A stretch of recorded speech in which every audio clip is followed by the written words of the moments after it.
Hey, ton café! Merci. Bonne journée.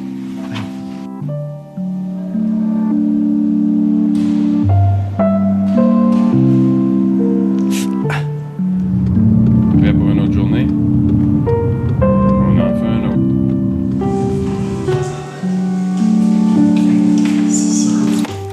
Salut, ça va? Salut, boys.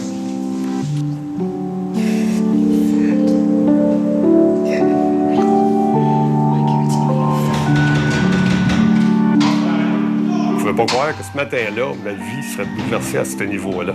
Fait que ça a fait comme un gros blackout. Ça a fait dans ma tête, non, je peux pas, non, ça n'a pas de bon sens. Là, je suis venu travailler le matin, je regarde ce qui se passe. Là.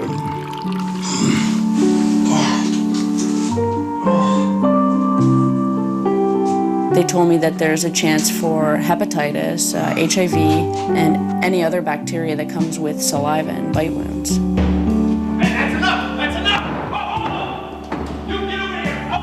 Immédiatement, c'est comme si ta vie bascule, parce que là, ça a un impact direct sur ta vie personnelle.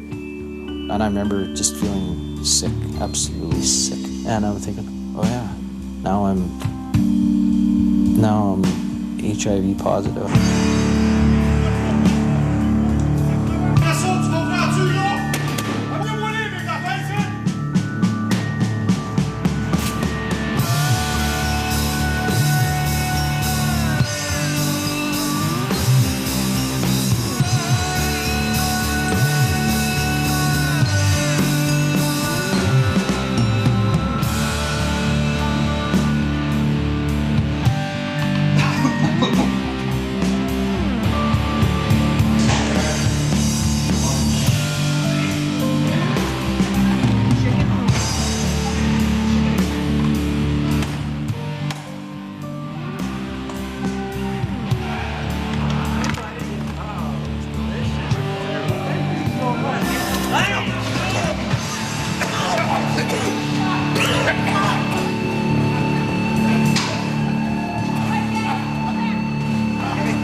This inmate was given an inhaler while he was in the strip cell, and he had smashed the inhaler and he was attempting to harm himself with it.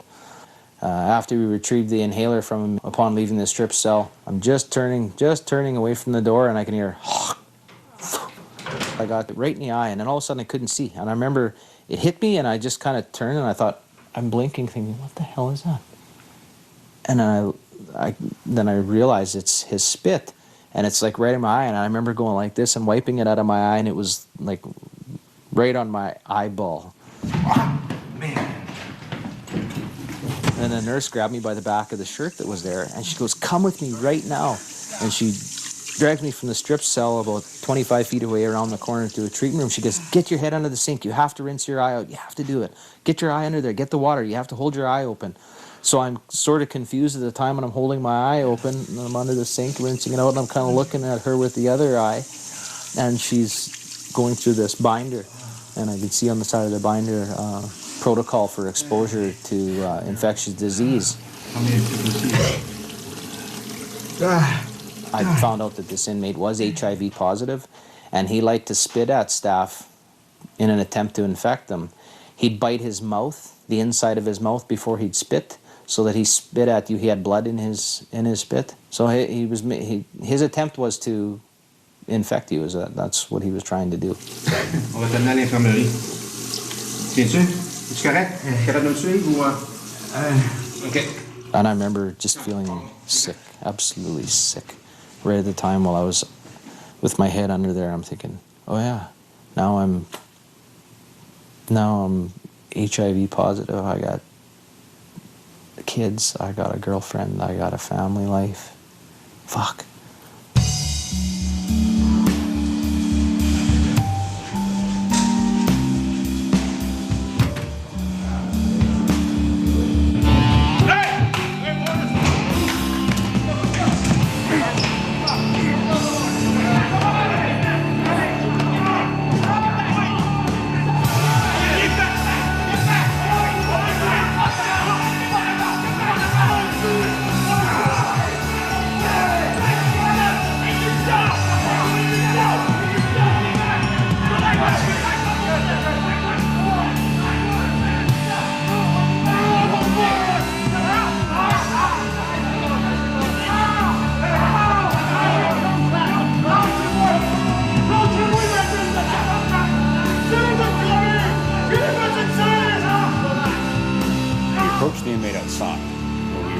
really ordered him to stop several times. He continued to walk away and ignore us.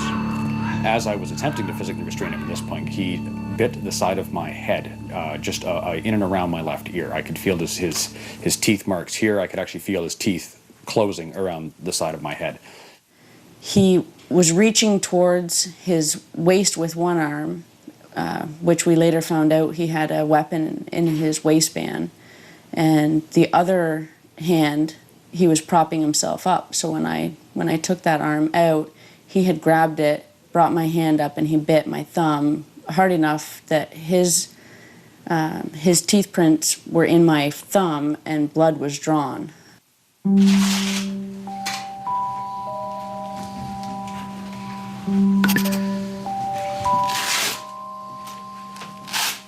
Salut Steve. J'ai entendu parler de ce qui s'est passé. C'est moi qui ai chargé de t'amener à l'hôpital. Tu sais que je fais partie du programme d'aide aux employés, ça fait que s'il y a de quoi, tu peux me parler. Comment ça va? Ça va aller.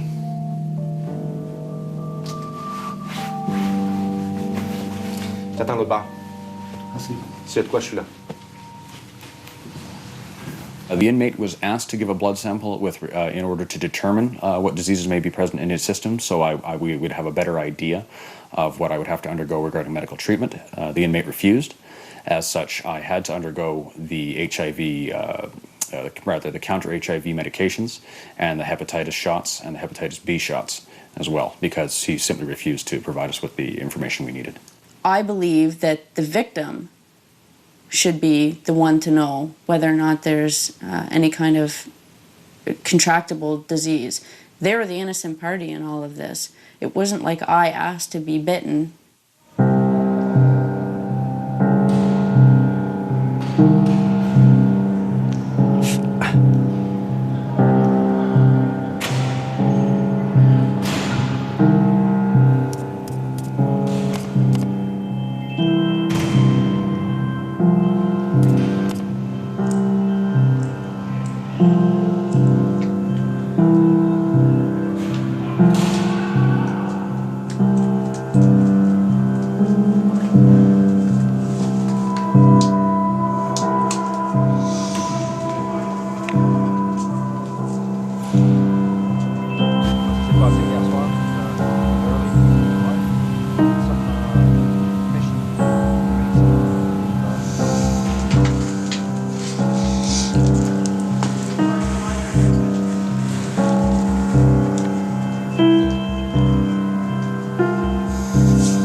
If the correctional officer had the information about the status of the inmate in terms of a blood sample, it would make a tremendous, absolutely a tremendous difference.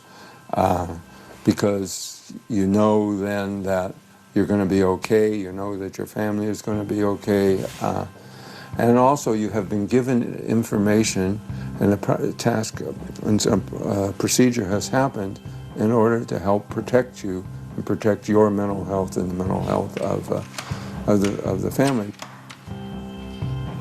Yeah, good.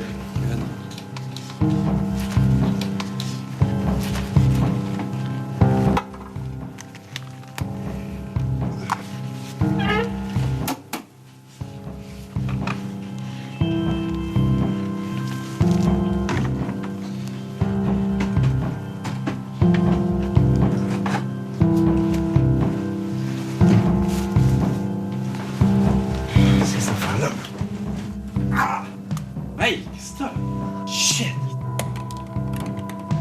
Hey, qu'est-ce que t'as fait? Je me suis coupé sur quelque chose, hein? Mais c'est quoi? C'est pas pour faire qui regarde. C'est quoi ça? Il est ça dedans. C'est checker ça. C'est une lame. Alright, let's go. On va nettoyer. Ah ouais, let's go, il faut te laver. Ah ouais. Hey, couille! Moi et des collègues, nous nous sommes dirigés dans la salle commune alors qu'il n'y avait plus de détenus pour effectuer un petit peu plus une fouille approfondie, savoir si les détenus auraient pu dissimuler de la contrebande, soit une arme artisanale ou quoi que ce soit. Je me suis penché en dessous d'une table, j'ai regardé Et à ce moment-là, quand j'ai déposé ma main au sol, j'ai senti une douleur à la main. Fait qu'immédiatement, j'ai regardé et là, j'ai vu que dans un morceau de plastique, il y avait une aiguille. Donc, immédiatement, j'ai retiré mon gant de fouille et là, j'ai vu que je saignais au niveau de la main, que ça m'avait perforé la peau. Ça a fait dans ma tête, non, je peux pas, non, ça n'a pas de bon sens. Là, je suis venu travailler le matin, puis je regarde ce qui se passe. Là. Puis là, je voyais dérouler, parce que d'autres de mes confrères, d'autres de mes consoeurs l'avaient vécu. Je savais par où ce qui avait passé, puis ça me tentait pas. Puis je voulais pas l'entendre. Là, à ce moment-là, on se met à penser à plein de choses, à quoi cette aiguille-là a pu servir. Donc là, c'est là qu'un petit peu un sentiment de panique qui s'empare un peu de nous en se disant qu'est-ce qu'ils ont fait avec ça? Qui a été en contact? Est-ce qu'il y a une personne? Ou de nombreux détenus ont été en contact avec l'aiguille. Ce qui devient le plus inquiétant, c'est le nombre de détenus, des fois, qui sont contaminés soit par le VIH ou soit par l'hépatite. Parce qu'en prison, hein, ils ont une vie quand même assez rock'n'roll. Je connais pas leurs habitudes sexuelles. Ils peuvent se tatouer. Ils peuvent prendre de la drogue, ils peuvent faire des intraveineuses, ils peuvent faire un paquet de choses qu'on n'a pas nécessairement le contrôle, malgré qu'il y ait une sécurité dans les pénitenciers, mais la vie, la qualité de vie ou la qualité de salubrité de l'équipement que les détenus prennent pour s'injecter des drogues ou lorsqu'ils décident de faire l'amour entre eux autres, on le sait pas. Fait que... Là, il y a des risques d'infection, puis tant qu'on n'a pas les résultats des tests, on ne sait pas si on est porteur d'un virus quelconque. Puis il y a toujours une possibilité de risque, mais ils ne sont pas capables de l'évaluer. Parce que c'est impossible à évaluer. Il ne peut pas te dire à 100% il n'y a pas de danger. Il ne peut pas te dire bon, regarde, c'est pas grand-chose, ta coupure ou tes coupures sont mineures, ça n'arrivera pas. Ma conjointe, sur le coup, elle dit hey, elle dit qu'est-ce qu'on va faire? Elle dit on va avoir un enfant, tout ça. Puis elle avait même posé la question au médecin. Et puis le médecin, immédiatement, elle avait dit ben là, madame, elle dit pour l'instant, je pense pas que ce soit. Je pense que la vie et la santé de votre conjoint est comme présentement, c'est ça la priorité. I was placed on what are called antiretrovirals. They're HIV medications designed to counter the potential presence of the disease in the bloodstream. They are extremely taxing. They are very, very hard on the system. I experienced all of the side effects that they had listed to me. The side effects to the medication include stomach cramping, weight gain, insomnia, irritability. The first week it was like diarrhea and a lot of nausea. Gastrointestinal issues, lethargy, weight gain. You know, sometimes I'd wake up in the morning, feel okay. A few hours later, you'd end up sweating, you'd be hot. And the whole time you were like being in a fog, just tired and sleepy. Towards the end of that 30 days, I started to develop problems with my back. My back started to bother me.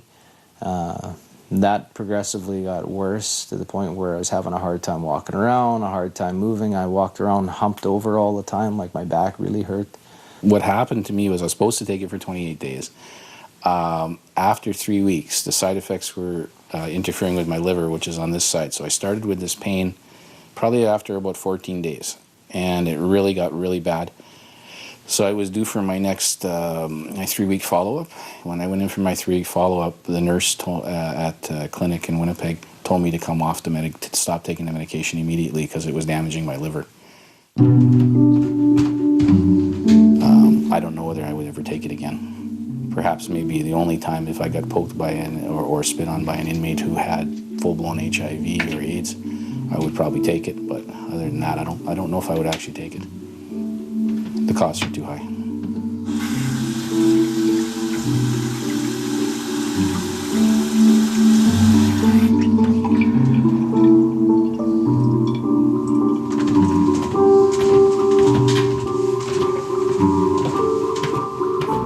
Si j'ai le virus, si je suis infecté, je pourrais y passer par la salive.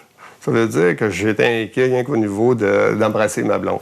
On a la peur d'être contaminé, puis bon, il va-tu l'avoir, il va-tu me le donner, il le tue, hein? On prenait pas de condom. Il a fallu recommencer l'usage des condoms. Fait que notre vie a changé énormément à ce niveau-là. Tu sais, si moi j'ai une coupure, puis lui il a une coupure, puis on s'accroche, ben il pourrait me contaminer. pas que tu te sens sale, mais tu te dis, okay, je suis peut-être porteur de quelque chose, fait que c'est complètement, c'est mis de côté. On se marie pour le meilleur, pour le pire. Là, on était dans le pire. Mais ça dure combien de temps, le pire? C'est quoi le pire? Comment on gère ça? Comment est-ce qu'on vit ça?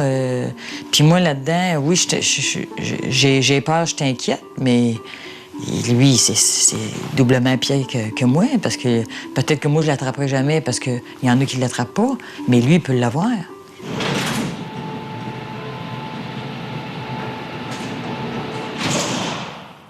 The consequences on my family life were quite serious.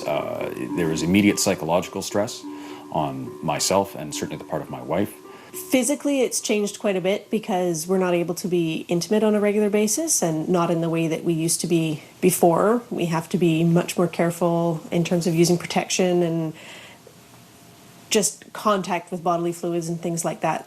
I'd hug my kids, but I didn't kiss them. I was so concerned about exposing them, even though the risk is, you know, as you're told, it's minimal. I still was very, very worried about exposing my children. We've sort of done everything right in terms of taking the medications and seeing the doctors and doing all that stuff, but at the end of the day, we still don't know that he's healthy. They advise you not to have sex with your partner for at least the first 6 months, and after that, protected sex. So for 5 months, we didn't have any contact with each other at all. We slept in the same bed, and that was it. We didn't kiss. We didn't really show each other much affection. You simply have to exist in a physical, isolated state for at least the period of the medication is in effect. We went for dinner one night and had some wine, and we were going to practice safe sex. We used a condom, and the condom broke. She became pregnant. So for the last month before I got my 6-month blood test, she was pregnant, and that was it was awful for me, but I know it was extremely awful for her. She didn't know. You know, she was really unsure as to whether she was infected now and our baby. Jesus Christ! Something's wrong with Eileen. She's fallen down on the couch. Hello? Oh, crap. Hello? Joel, need help? What's going on? Hello? Eileen, what have you done? Wake up! Okay, Mimi? Get out now. Mimi, I'll take care of it. Out. You, to yourself. To yourself. It's an order. Now, go. Now. Go out, now! Get her fucking done! It's all good. Whisky 5 à whisky 7. J'ai une détenue au sol, inconsciente. J'ai besoin de backup et d'une infirmière. Unité 3, cuisine. She breathing? I can't tell. Okay, let's go. Okay, slip her over. Come on, over. Watch out, watch out, watch out, watch out. Oh, she's bleeding everywhere. She's cut. No. Okay. I can't see. She's okay. What's up now? Okay, come on.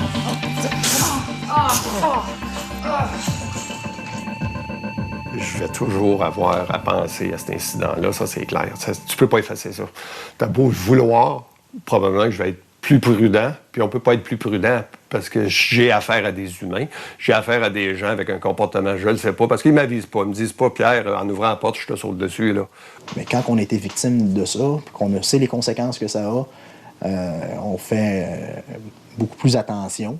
Je ne sais pas si je ne rentrerai pas dans une cellule parce qu'un détenu va s'être coupé les poignets puis que je vais être obligé de faire de la réanimation cardiaque puis que je vais être infecté rien qu'en voulant le sauver. Fait que c'est sûr que cet événement-là, dans ma tête, va toujours être présente. Mais je vais faire ma job. Parce que c'est ça que j'aime, faire ma job. C'est ça que j'aime être agent correctionnel. You reenact the incident itself constantly. What would I do? Would I do something different? I could have done this, I could have done that. I've probably gone over in my head 1,000 times since that first exposure on what I would do if I was ever exposed again. And I know the reaction will probably be far different than it was the first 2 times.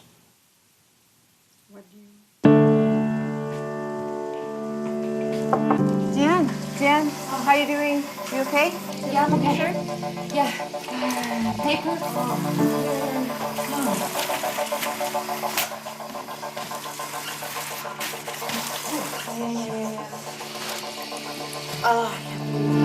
Hey, they're bringing her to the hospital. Looks like she's gonna be okay.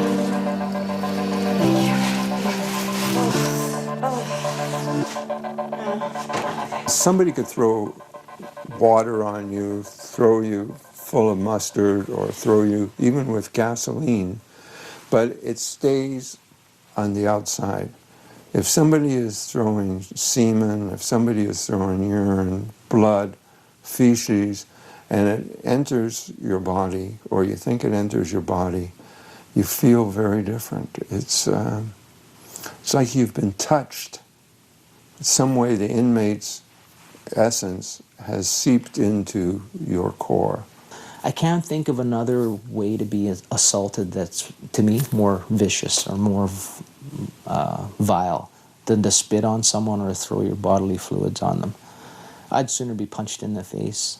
When it comes to getting a blood sample, correctional officers definitely feel that they're less important than the inmates because they feel they're worried for themselves, they're worried for their families, and information that would quell some of their anxiety, some of their fears, some of their worries is not being given to them and available for them.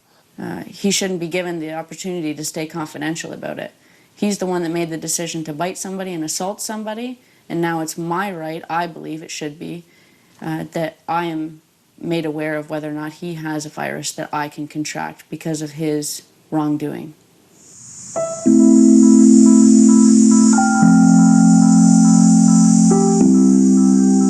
Tu dis, rien que parce que je suis un travailleur, j'ai été travailler ce matin-là, bon, ben, ma vie peut avoir changé. Puis pourtant, moi, je voulais rien que gagner ma vie, là, puis faire la job que j'ai à faire. There are more disease carriers now incarcerated than ever before.